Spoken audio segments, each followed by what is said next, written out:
Stopping at the ruins of a Roman theater called an Odeon, we were given an unexpected addition to our recording when an ancient Roman nail, like that used in crucifixions, was found on the surface near the arena.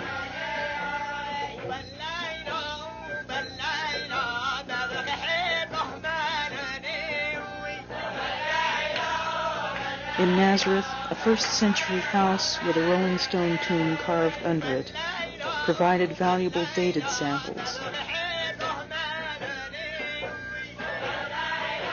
Within the burial niches, a clear adhesive tape was pressed against the walls to carefully lift microscopic evidence.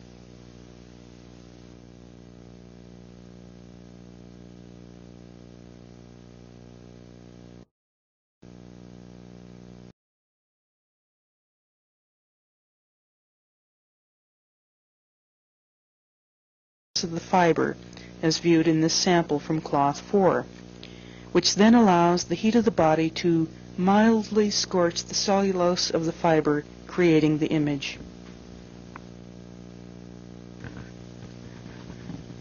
This is a fiber from the shroud which has been coated with blood. It is not an image fiber. This is a fiber from cloth 4, also coated like the shroud fiber, and also not part of the image. It will take many years to truly understand all the conditions which affected our cloth 4, but we do know that it is a contact process which also involves vapor from the body. Next to the image of the legs, the side of the leg and foot can also be seen. The cloth, when wrapped around the mannequin, also formed this image, showing that contact is essential.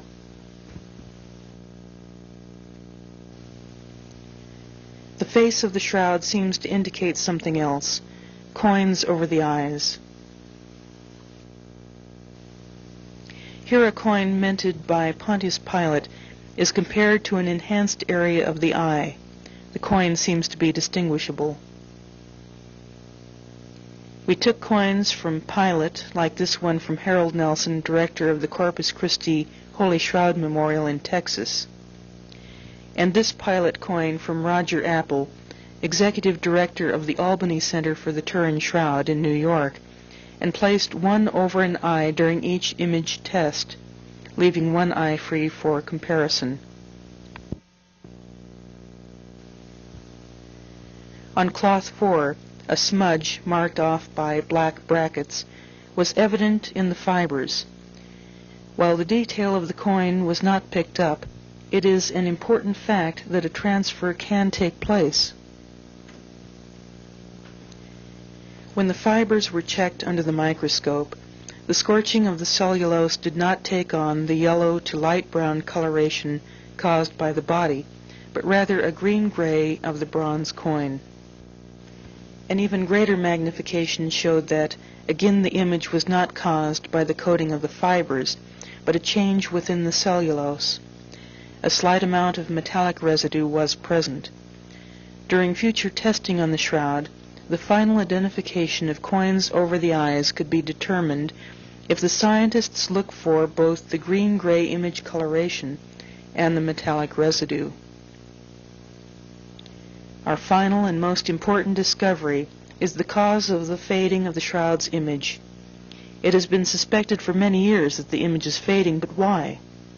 On the left is a photo of the face of the shroud taken in 1931. On the right, a photo taken in 1978. In 47 years, the quality of the image has been reduced by almost half. The image is not fading in the way that color fades.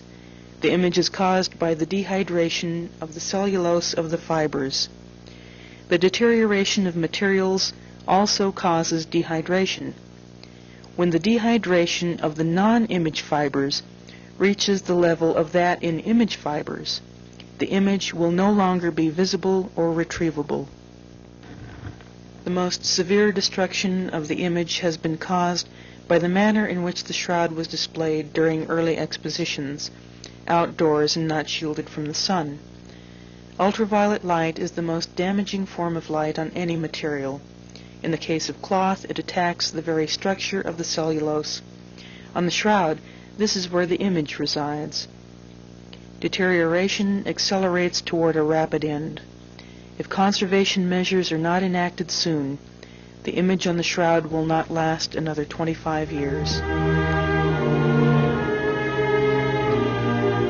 the image on the Shroud of Turin can be traced to a natural mechanism in the tomb, does that destroy evidence for the resurrection of Christ? The Gospels indicate that the burial of Christ was rushed. The temperature required from the body to scorch the cellulose of the fibres shows that the body had to have been buried in extreme haste. The complaint by some that Christ was not really dead, but revived later by his disciples, is not tenable, since no one can withstand the high temperature reached, which would cause an image and still live. Nor would the high acid condition of the skin be found on a living person. Only a human body and its characteristic cooling rate can maintain the types of temperatures required to produce an image on linen. Other materials, as suggested in the hot statue theory, will either hold heat too long and burn the cloth, or drop heat too quickly and produce nothing. The Shroud of Turin, as observed in microscopic samples, in accord with our image formation, shows all the signs of death. It is truly a burial cloth. Chemicals found in abundance on the cloth, in conjunction with heat and the types of acids known to be released in traumatic death, clearly indicate that a corpse had been wrapped in the cloth.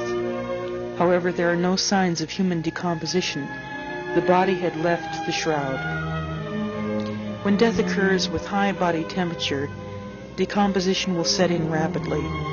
If the body remained in the cloth for a period beyond 3 days, the decay of the body would have defaced the cloth and destroyed any image which might have formed. In the New Testament account of the raising of Lazarus, Christ arrived late and Lazarus had been buried 4 days. The people objected when Christ ordered the tomb to be opened because the body had already begun to decay. The body which had been wrapped in the Shroud of Turin ceased contact with that cloth in 3 days. If the image can be formed naturally, why aren't more in existence? The climate of Palestine does not preserve ancient textiles. Bodies are generally buried cold and have been washed, thereby removing the acids from the skin surface and cooling the body, both essentials in image formation. Dead bodies usually stay in their shrouds, and the body's decomposition not only defaces the cloth, but contributes to its deterioration.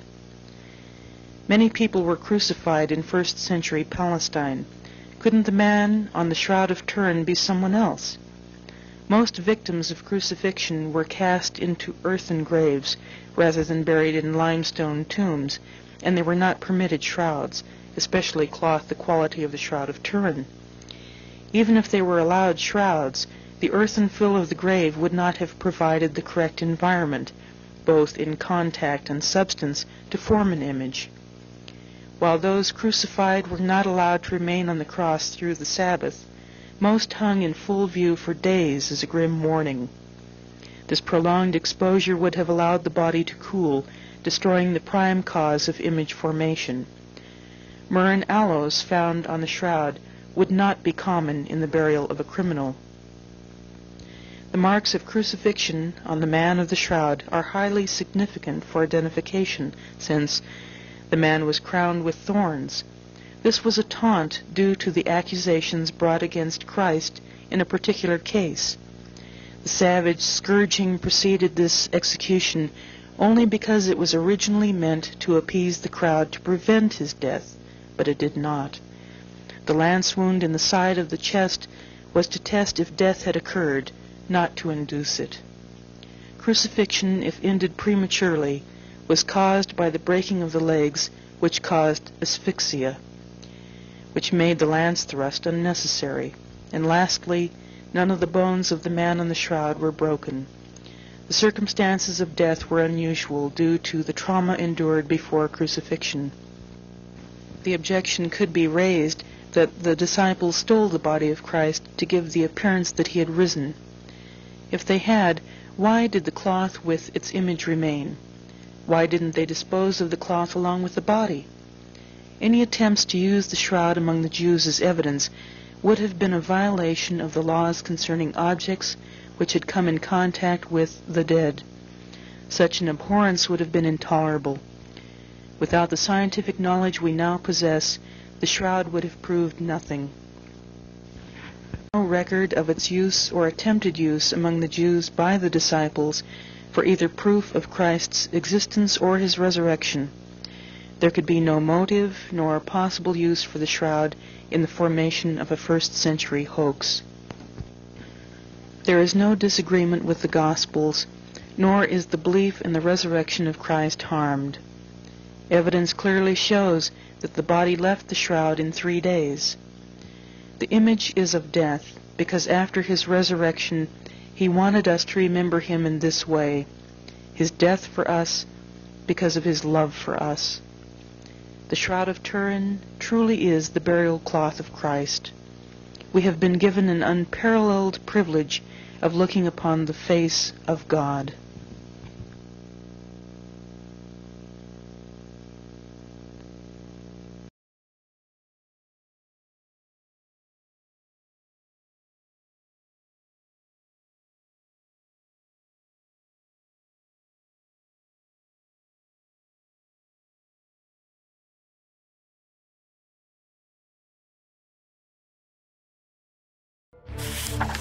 Every mark, soil, image and stain on the shroud is in perfect agreement with all the 4 Gospels.